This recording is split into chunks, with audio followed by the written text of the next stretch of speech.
শেখ শাহজাহান এখন জেলবন্দি, কিন্তু জেলে বসেও কি নেটওয়ার্ক চালাচ্ছেন সন্দেশখালীর একদা ত্রাস?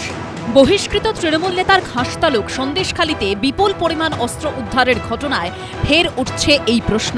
সেই সঙ্গে সামনে এসেছে শেখ শাহজাহান, প্রাক্তন তৃণমূল বিধায়ক শওকত মোল্লা ও অস্ত্রকাণ্ডে ধৃত তৃণমূল নেতা রমজান মোল্লার সন্ত্রাস আর ষড়যন্ত্রের ত্রিকোণ কাহিনী। উত্তর চব্বিশ পরগনার সন্দেশখালী আর দক্ষিণ চব্বিশ পরগনার কুমড়োখালী, এই দুই জেলার যোগসূত্র স্থাপন করেছিল তিন দাপুটে তৃণমূল নেতা। উত্তর চব্বিশ পরগনায় ছিল শেখ শাহজাহান, দক্ষিণ চব্বিশ পরগনায় শওকত মোল্লা এবং রমজান মোল্লা।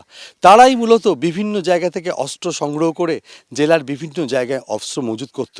মূলত মজুত করা হতো কুমড়োখালী এলাকায় এবং সন্দেশখালীর বিস্তীর্ণ এলাকায়, এমনই তদন্তে উঠে আসছে। এই অস্ত্র আসতো বেশিরভাগ দক্ষিণ চব্বিশ পরগনা থেকে, তোমার শওকত মোল্লার ডেরা থেকে। শওকত মোল্লার ওখানে অস্ত্র ভাণ্ডার ছিল এবং ওখানে তৈরি হতো। উনি পাচার করত শাহজাহান শেখের কাছে, শাহজাহান শেখ পাচার করতো রমজান মোল্লার কাছে। এবার রমজান মোল্লা সারা দক্ষিণ চব্বিশ পরগনা বাসন্তীটা মানে অস্ত্রের ভাণ্ডারে ছেয়ে দিয়েছিল। শুধু তাই নয়, স্থানীয় বাসিন্দাদের অভিযোগ, নিজের নামাঙ্কিত বাজারে গভীর রাতে অস্ত্র ও বোমার প্রশিক্ষণও দিতেন শেখ শাহজাহান। বস্তা বস্তা ওই তোমার মার্কেটের মধ্যে থাকতো এবং ও ফায়ারিং শেখাতো ছেলেদেরকে, এইভাবে বন্দুক চালাতে হবে, এইভাবে মেশিন চালাতে হবে, এইভাবে বম মারতে হবে। শাহজাহান শেখের 2,500 থেকে 3,000 বাহিনী ছিল। 2024 সালের 5ই জানুয়ারি রেশন কেলেঙ্কারিতে তদন্তে কেন্দ্রীয় বাহিনীকে নিয়ে শেখ শাহজাহানের বাড়িতে পৌঁছয় ইডি। তাদের ওপর বর্বরোচিত হামলা চালায় শেখ শাহজাহানের শাগরেদরা। ঘটনার 55 দিন পর মিনাখা থেকে শেখ শাহজাহানকে গ্রেপ্তার করে রাজ্য পুলিশ। গ্রেপ্তারের পর তার শরীরী ভাষা ছিল অবাক করার মতো। গ্রেপ্তারের পর প্রায় 27 মাস কেটে গেছে। সিবিআই ও ইডি দুই কেন্দ্রীয় এজেন্সির মামলাতেই জেল হেফাজতে রয়েছেন শেখ শাহজাহান। সরবেরিয়ার বাসিন্দা নির্মল মণ্ডলের অভিযোগ, শেখ শাহজাহান জেলে থাকলেও এলাকায় দাপট বজায় রেখেছেন তিনি।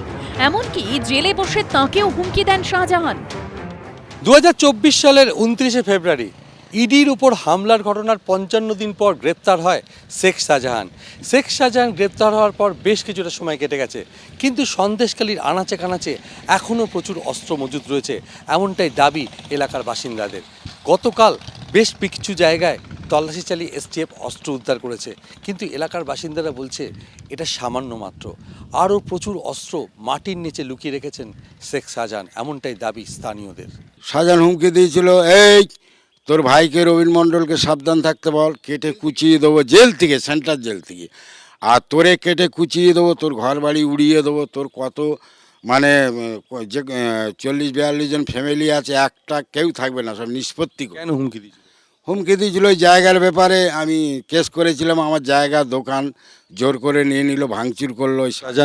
শাহজাহান মার্কেটটা তো আমাদেরই জায়গা। সন্দেশখালীর আগারহাটি গ্রাম পঞ্চায়েতের ডুগুরিপাড়া গ্রামে শেখ শাহজাহানের একটি বাড়ি রয়েছে। এসটিএফ সূত্রে খবর, শনিবার এই বাড়ির মেঝে খুঁড়ে উদ্ধার হয়েছে প্রচুর অস্ত্র। এই বাড়িটি আগে ছিল ইউসুফ মোল্লা নামে এক স্থানীয় বাসিন্দার। তার অভিযোগ, গেস্ট হাউসে নিয়ে গিয়ে মারধর করে লিখিয়ে নেন বাড়িটি। বাসন্তী হাইওয়ের ঠিক ধারে সরবেরিয়া আগারহাটি গ্রাম পঞ্চায়েতের ডুগরিপাড়া, এখান থেকেই শেখ ইউসুফ মোল্লার কাছ থেকে কার্যত জোর করে 2022 সালে 3 কাঠা জমির ওপর এই বাড়িটি কিনে নেন শেখ শাহজাহান। মাত্র 2 লক্ষ টাকা দেওয়া হয়েছিল, এমনটা অভিযোগ ইউসুফ মোল্লার। ইউসুফ মোল্লা এমন অভিযোগ করেছেন যে ছোট বিট ফলে শেখ শাহজাহানের যে গেস্ট হাউস আছে সেখানে নিয়ে যাওয়া হয় তাকে। সেই সময় সরবেরিয়া আগারহাটি গ্রাম পঞ্চায়েতের তৃণমূলের প্রধান ছিলেন শেখ শাহজাহান। সেখানে যেমন উপস্থিত ছিলেন শেখ শাহজাহানের ঘনিষ্ঠ সহযোগী জিয়াউদ্দিন মোল্লা এবং আরও অনেকে। সেখানে তাকে মারধর করা হয় এবং জোর করে তাকে এই বাড়িটি লিখিয়ে নেওয়া হয়।